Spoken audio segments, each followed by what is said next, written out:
racist and totally losing control, not even be able to listen to a question on Sunday. And then Tim Ryan yesterday, totally out of control with Neil Cavuto acting inappropriately. These things do not help in a situation like this. People just died. And already they're blaming. It's the shooter's fault. It is not the president's fault.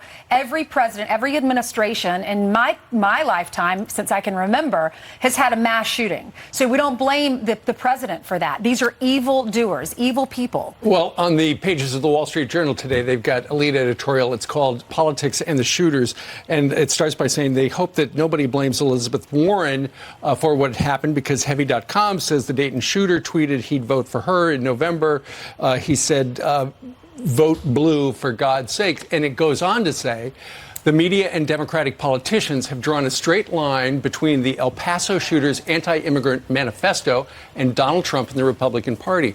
After so many recent mass shootings, it is disheartening to see how quickly the issue of these two highly disturbed shooters was overwhelmed by the urge to assign political causation.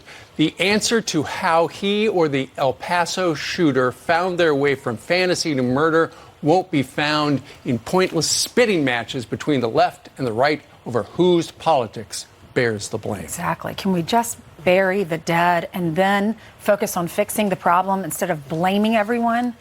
What the president has during his 2.5 years is a major problem at the border, which was not his doing, unless you want to blame President Obama for the unaccompanied minors that streamed through here in 2014. When you have over 110,000 people coming a month, over 1 million last year, and then well over 1 million this year, if you use the term as an invasion, that's not anti-Hispanic. It's a fact. If the Russians were coming through Alaska, through Canada, the president would be using the same language. But it's the fact that's happening at the border. If you talk to people who are apolitical at the border, people want to look at the words infested,